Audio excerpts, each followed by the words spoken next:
Local presentation of Read About It is made possible in part by a grant from Cox Communications of Oklahoma City, proud sponsor of this effort to promote reading, education, and literacy in our community. Horror and vampires will be the topic on Read About It tonight. Hi, I'm B.J. Williams. John Wooley will tell us about his new book, Awash in the Blood. Susie Beasley will talk with Jack Kinsey. Kids Corner will feature that wonderful witch Griselda. We also have Doug Benton, Clyde Martin, and Phil Talbert. Coming up, John Wooley. The following public service program is brought to you by the Metropolitan Library System.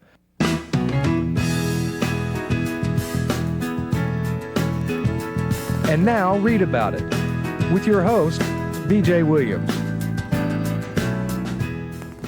Oklahoma writer and newspaperman John Wooley has just had a new book come out. He was visiting with me last week and told me all about Awash in the Blood. I think you'll enjoy what he had to say. John, what gave you the idea to write a novel about a televangelist?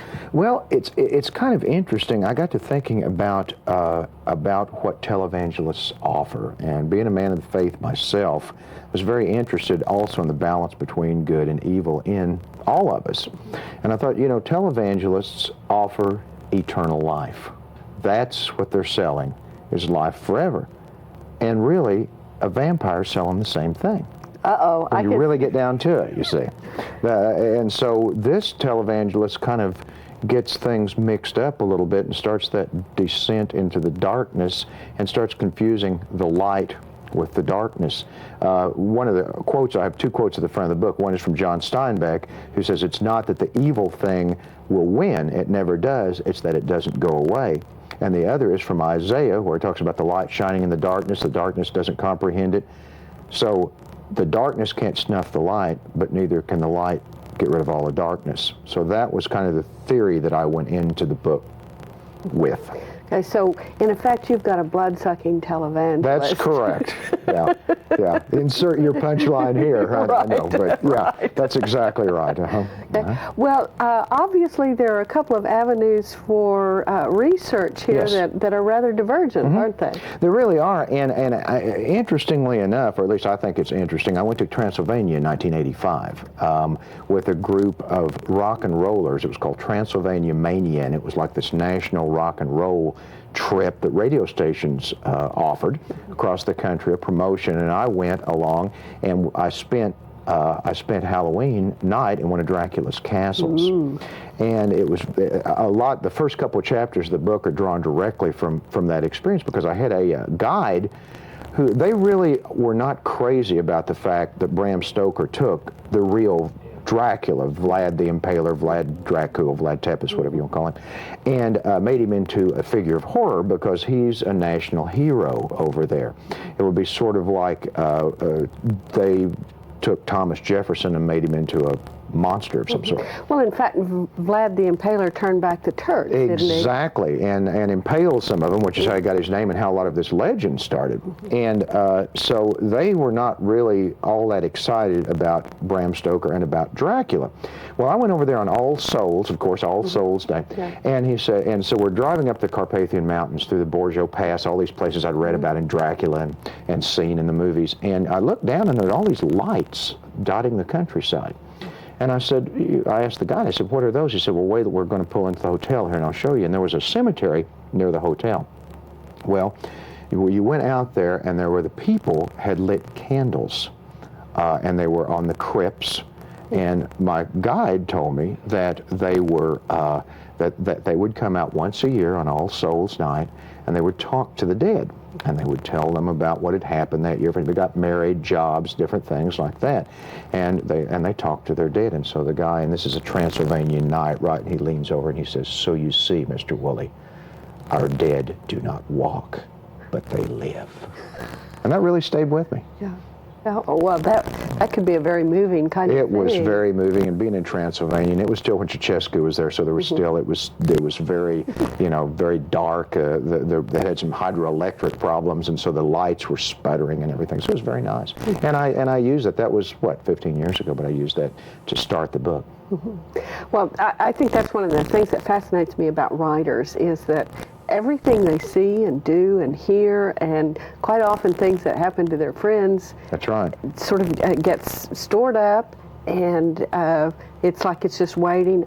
This is where it's going to fit. It's all material, and somehow it just seems to fall out at the right time. I mean, this is my 11th book. I've either edited or written 11 books, and by this time it's as you know, it's a process, and it just, you seem to be able to call on it, and it just falls out right there before you. You don't really even know where it came from, and that was the case with this book. I had the final line written before I wrote anything else. The final line was the thing that came to me first about this book, which I'm not going to give away, but because it's a little bit of a twist. But I had that, and then I sort of worked backwards. I've never really worked that way before in my life. So, did you have to watch a lot of televangelists? No, and early on, it's funny because early on, a few people have read it in manuscript and made some comments about it. And one of the comments a good friend of mine made was, he said, you know, you didn't make this televangelist a parody. You didn't make, you know, everybody knows the parody of the televangelist. I mean, they've been in movies, they've been in literature. It's pretty easy to do that, to do the space preachers kinds of things. In fact, I think it would be easier to do the parody. Well, it is, because you have a preconceived notion of what they're like, and you know, and rightly or wrongly, it's the hand in the till, and they're projecting one image and doing another, and there's all of that. But I wanted to take a guy who's not that way. I mean, because I think there are some very sincere, motivated television evangelists. Just because I don't happen to agree with a lot of their message is irrelevant. They do. They believe that they're doing the Lord's work, and this guy's one of them. He's kind of he's not second string, but he's not top drawer, you know. I mean, he doesn't have a network. But he has a show. And this Transylvania thing, he's in Transylvania doing Hallelujah, Not Halloween thing, a series of appearances over there to come back and show on his program. Yeah. Well, I was intrigued with the title because I can remember on Wednesday nights, you know, fanning away and singing, "Are you washed in the blood of the Lamb?" That's exactly where it comes from. You must be an old Baptist. Actually, Disciples of Christ. Well, that's close enough. Right. I am too, and that's where that came from, is "Are you washed in the blood?" It's a very famous old hymn, and that's where I got my title, was because the lead character finds himself awash in blood, and the blood is not only a metaphor for Christ's blood, but it's real blood.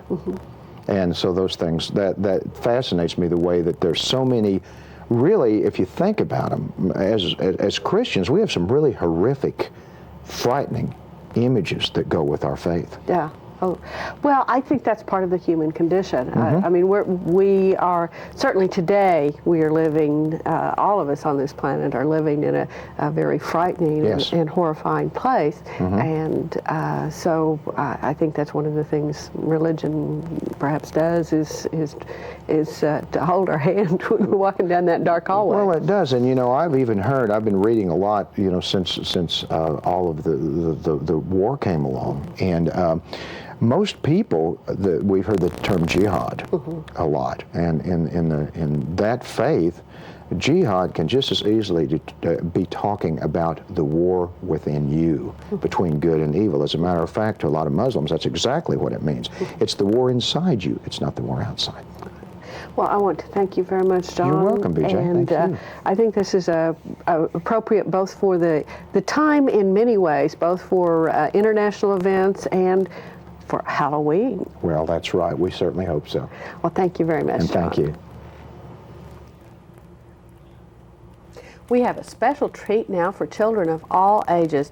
You know, it's getting near Halloween, and a very important person flew in this morning special. And her name is Griselda. Hi, Griselda. Hi, BJ, and don't forget Squeaky now. Oh, you know, I'm always forgetting about poor Squeaky. I'm so glad he didn't fall off of the broomstick. The funny thing you should mention that, because guess what I brought along? I brought a book called Room on the Broom, and that witch really has problems. She does keep dropping things. And I'm sure if Squeaky would have been on that broom, he would have probably fallen off. Yeah, and maybe gotten lost or something. That's right. Well, not only does this poor little witch keep dropping things, she keeps adding things as well, doesn't she? It's very peculiar how she acquires all of these added passengers on her broom. Like I said, she keeps dropping things. She starts out for her afternoon sweep on her broom, and she loses her hat. It falls off. So she swoops down looking for her hat, and well, out comes this dog, retrieving her hat for her. Dog was very polite, just said, "Could I have a ride?" And she took the dog along. Off they flew. Her kitty was already on board, or on the broom. On the broom. On the broom. board. And well, she keeps dropping things, so the next thing to go is she loses her hair bow. Well, she swoops down, she looks for her hair bow, cannot find the hair bow anywhere. Well, here comes the bird, dropping the hair bow in front of her, saying, "Well, here's your bow. Could I have a ride on the broom?" "Sure, come on along." So, well, by now the broom is getting pretty crowded, but she manages to lose one more thing, a magic wand. Oh, no. Now, you need your magic wand if you want to stay, aloft on the broom. So she swoops down, she looks for magic wand, she cannot find it. Here comes out of the pond this frog. Brings her magic wand, all dripping still, and asks, "Can he ride along?" "Sure, come on, we have plenty of room." So off they swoop, and next thing you know is, I guess, too many passengers on that one broom. Broom cracks in two. Oh, no. One part shoots off into the clouds, and the other one is sort of tuckering down the ground. And guess what comes there toward them? Oh, something scary. Very scary, a big, huge dragon, Oh, no. fire-breathing, very mean, very scary looking. And he wants to eat the witch. So she does not know what to do. She tries to escape. The dragon is after her. Out of the bog comes this dripping monster. Fangs, 4 heads, Oh, my. mud oozing everywhere. The dragon takes one look at this monster, knows he's outgunned and outclassed, says, "I really didn't want to eat her. Bye." And takes off. Well, as it turns out, the monster starts to disassemble, and it's all her friends that she had on the broom with her. So thank goodness she got her magic wand back, because at that point they make themselves a new broom. Everybody puts a little ingredient in a magic cauldron, and she swings a magic wand. Zippity zippity zoom, out comes a new magic broom. Now that is one classy broom. Not only does it have a chair for the witch, a chair for the cat and the dog. Also, it has a perch for the bird, and a little pool for the frog, with a little shower to keep him wet. How wonderful. And off they zoom into the sunset. That sounds wonderful, Griselda. It's a great story. And I really think this witch must be related to me. See, she has the same work that I do, right? She here. certainly does. And the nose also looks a lot like that, doesn't it? It certainly does. Yes. And I'm sure you'd be happy to pick up passengers as well. Oh, any of them that ask for it. Sounds Some good of to them me. get scared, though. They see a witch and they just don't want to go on the They just broom. run away. Well, thank you very much, Griselda, for sharing this with us. Oh, It's a you're welcome. wonderful read aloud book for kids, and I'm sure we'll see you again this time next year. That's right, and happy Halloween. Thank you, Griselda. And I have a few books for the grown-ups in the crowd as well. This first one actually is called The Cat Who Covered the World. It's the adventures of Henrietta and her foreign correspondent. It's written by Christopher Wren. Now, Christopher Wren, when he wasn't providing caviar for Henrietta, was bureau chief for the New York Times in a number of very interesting places like Moscow, Cairo, Beijing, Ottawa, and Johannesburg. Henrietta went along with him on all of these trips. Now, this is a wonderful book. It's part travelogue, it's part living with pets. Christopher Wren is a very good writer. He's written a number of other books on very serious topics, but this is a thoroughly enjoyable one. You'll learn about how Henrietta, who was a total klutz in New York, became an expert mouser and managed to keep the apartments that the Wren family lived in mouse and other rodent free in all of these exotic locales. Henrietta apparently took a very interesting side trip in Cairo, but managed to come back. there are little side bits about some of the other foreign correspondents who apparently also kept cats, one of who had to race back from Tehran in order to rescue one of his cats. This was at the time of the U.S. Embassy crisis there. Very enjoyable book, and in fact I would like to read you a little bit about what Mr. Wren has to say about Henrietta and Canada when he was the Ottawa bureau chief. He says, "Let me declare here that I am one of those Americans who count among my nation's blessings its extraordinarily good fortune to have ended up with Canada as our next-door neighbor. Still, a cordial welcome does not spring to mind when describing our arrival in Ottawa, the Canadian capital where we spent nearly 2 years. The first Ottawans we met, upon learning that we were American, embarked on a long-winded tale of how their forefathers had chosen to remain loyal to the British Crown by relocating north to Canada rather than hang out with the rabble fighting the American Revolution. I was tempted to propose another theory, that their forefathers had little choice but to flee after my forefathers had tried to tar and feather them. None of this nationalism nonsense fazed Henrietta, that's the cat. I think she knew instinctively that the first cats in North America had been brought to Canada by French Jesuit missionaries in the 17th century, and that she must be their descendants. Henrietta would have passed for one of her Canadian cousins, but for her giveaway penchant for jaywalking when our stoplight on Crichton Street turned red. Such contempt for the law might not have been condoned in a Canadian cat, unless it lived in Quebec, where flouting legislation passed in Ottawa was a popular pastime. You'll get to learn how having a cat apparently helped them get through customs in Moscow, suspicious as they might have been. This is a really enjoyable book. It's quite slim, but it is something that will lighten your heart quite a bit and gladden anybody who has lived with a pet in their lives to find out a little bit about how much that can lighten your load and make home worth coming home to. This next book is for every family that has both children and internet access. It's called Family Friendly Websites for Kids by Valerie Petro and Lauren Marley. You can waste a lot of time on the web and never find anything that you want, but this is a list of sites that will inform, entertain, and inspire you and your children. The sites are reviewed, rated, and categorized by age, include a comprehensive description of content, information on commercial content, or links and advice on plugins such as Real Player and Apple QuickTime. There's also a glossary included, but as I said, if you've got kids and an internet access, you'll want to look at family-friendly websites. Coming up next, we have Susie Beasley. She'll be talking with Jack Kinsey about a book he thinks you might enjoy. Jack, tell us a little bit about Fire and His Genius, this story of Robert Fulton by Kirkpatrick Sale. Fulton was a man who would seize on audacious ideas, secure wealthy backers, never take no for an answer, and back his proposal to the hilt until he got what he wanted. Right. He was a dreamer. He was a manager, a wheeler dealer. Wanted to invent submarines and underwater cannon to sell to the French Navy.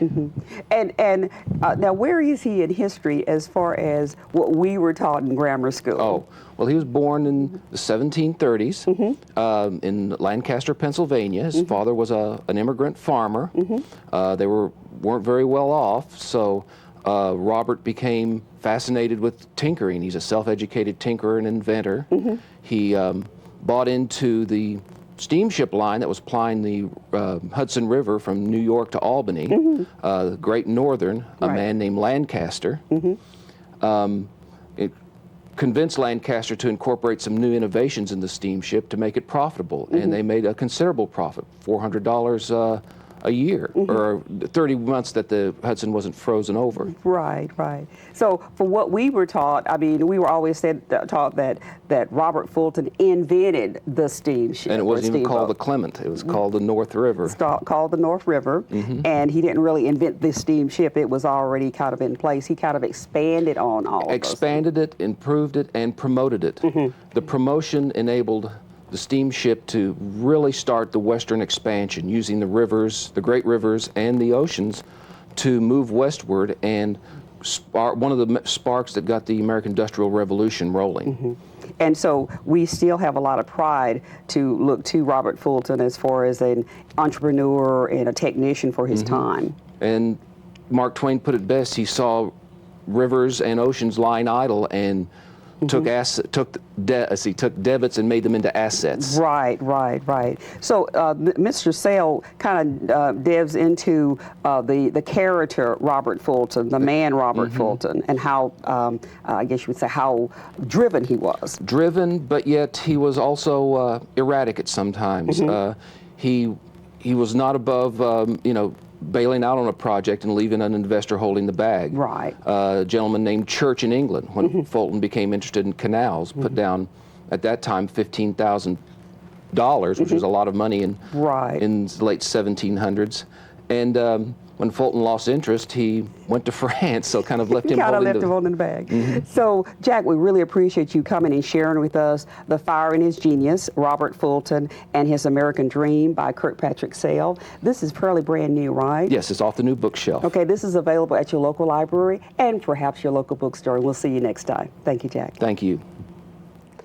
Thanks, Susie and Jack. Coming up next, we have Doug Benton of the Metropolitan Library System and a regular columnist for the Oklahoma Gazette. He'll be talking with Clyde Martin, that renowned radio opera host and wonderful actor. And they have a book they'd like to share with all of you. Thank you, BJ. Doug, I see you have a book about Arthur Conan Doyle called Teller of Tales. Teller of Tales. It's a new biography of Conan Doyle by Daniel Stashower, who is himself a mystery writer. Although the emphasis in this book is not on Doyle as a mystery writer. I hate to say this because I love Sherlock Holmes, and I reread the entire Sherlock Holmes canon every year. But he wasn't a very good mystery writer. If what you're looking for is a puzzle kind of mystery of the Agatha Christie sort, Conan Doyle's mysteries tended to be more adventure stories, especially the longer ones. A Study in Scarlet and The Valley of Fear, for instance, are both really adventure stories with a little bit of detection stuck in here and there to pass them off as Sherlock Holmes stories. Excuse me. Even The Sign of the Four is sort of derived from Wilkie Collins' The Moonstone, with the adventure in India and all that sort of thing. But anyway, the emphasis in this book is on Conan Doyle's later life, his career as an advocate of spiritualism, when he actually believed that communication with the dead was possible. He was called the St. Paul of spiritualism because he traveled around the world and gave lectures to huge audiences. And there are some photos in here of a trip that he made to Australia, and he's speaking to a large hall, and the place is absolutely packed. I mean, it was standing room only, sitting in the aisles kind of thing. And Stashower admits that a lot of this was people coming to see the creator of Sherlock Holmes. They weren't particularly interested, perhaps, in his spiritualist views, but they wanted to meet the creator of Sherlock Holmes. And also there was a kind of morbid curiosity in some crowds because because everybody had thought that they confused Sherlock Holmes with Conan Doyle and thought that if Holmes was this thinking machine, this great rational creature, that Conan Doyle must be the same type of person. And of course he wasn't. You don't confuse the creator with the created. Most people know that, and I guess most people did then too, but there was still some confusion. And so audiences thought, here this great rational thinking man is losing it. He's going a little crazy. And Stashower says that even today, if you go to England and you go to used bookstores and rare bookstores and look for Conan Doyle material, the owners will automatically assume that you're an American because the English gave up on Conan Doyle before he died in 1930. I mean, everybody loved him as the old grandfatherly creator of Sherlock Holmes, but his reputation as a writer really took a nosedive. Were most of his things serialized? Yes, in the Strand magazine, almost everything he wrote came out as in serial in the Strand magazine. The longer Holmes stories and the science fiction things with Professor Challenger as well. Well, thank you, Doug. This sounds interesting. Teller of Tales, The Life of Arthur Conan Doyle. Thanks, Doug and Clyde.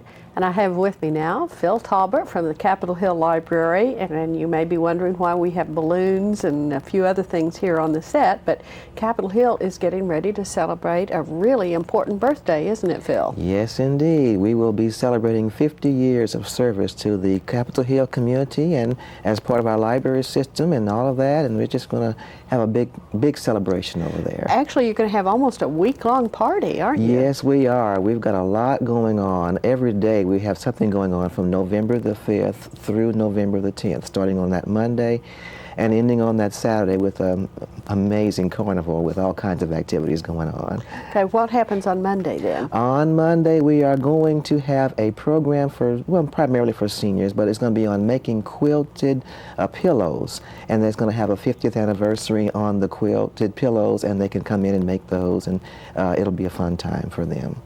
Yes. Okay. And On the next Tuesday, day? we're going to have a group from Colombia and Venezuela to do a performance for the children on the morning of that Tuesday.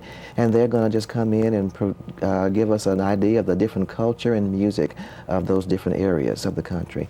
And then on Wednesday, we are going to have a film showing travel in a Mexican country, hopefully, and it'll be in Spanish, so there will be an invitation especially for the Spanish-speaking community for that.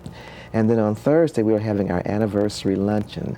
We're going to have representatives and senators hopefully there, as well as other people to do proclamations and free lunch for people to eat, and music by Edgar Cruz, so that'll be a good time for everyone as well. We'll also be showing off our quilt that day too, and pictures and videos also of the library history. Now the quilt is a special thing, isn't it? Yes, it is. We are still working on that quilt. It's coming along real well. We're doing 7 banners with 4 squares on each banner, and they are telling the story of the Capitol Hill Library in one way or another, either the history or things that are going on now, and some things about the future as well. So it's quite an interesting undertaking for us. But the really, really, really fun part Yes. is on Saturday, isn't Yes. it? On that Saturday, we are going to have the biggest carnival that we've ever had. We're going to have all kinds of activities starting at 11 o'clock and lasting until 4 o'clock that evening. So it's going to be a long day of fun, and we're going to have a moonwalk for the kids, and there's going to be Clifford the Big Red Dog. We're going to give away books to the kids. You got some there, in fact. In fact, both English and Spanish. And in Spanish, yes. Clifford, you have Clifford in one hand, you've got Spot in the other hand, but just all kinds of books to give away to the kids. And there'll be a little stamp inside of each book commemorating our 50th anniversary, so that's going to be another special thing.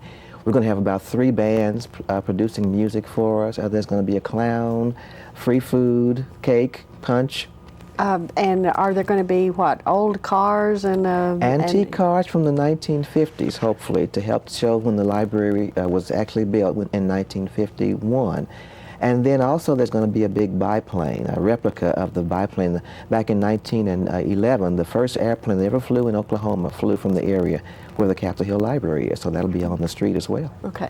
Now, this is open to anybody who wants to drop by, right? Oh, absolutely. All day, just come all, bring the whole family. We want to eat up all this food. So, what kind of food is it? Is it hot dogs? Hot dogs and cake and punch, and there may be other vendors there as well that will have food for us as well. So we don't know. It's so many things coming up. Okay. Look forward to. And now, for all of these other events, do people need to pre-register or anything? There will like be pre-registration for some of those events, and they just need to call the library, and we can give them information and the times and that kind of thing. Okay. Right. Well, it sounds like a wonderful thing, and I imagine that you're going to have people just all over the place. Well, I certainly hope so. We're working very hard to get ready for it. and maybe they can actually come in and check out some books when they get through Why the wonderful not? programs. Might as well. This is part of the library. Might as well check out a few books too. Right. And find out about the programs that'll be happening, I'm sure, the next week and the week after that yes. as well. Oh, yes. The holidays are right around the corner. Thank you very much, Phil, for telling us about the Capitol Hill anniversary.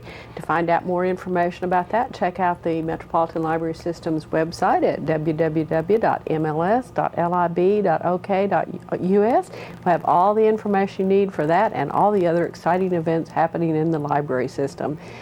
I'm so glad you joined us, and be sure and be with us again next time.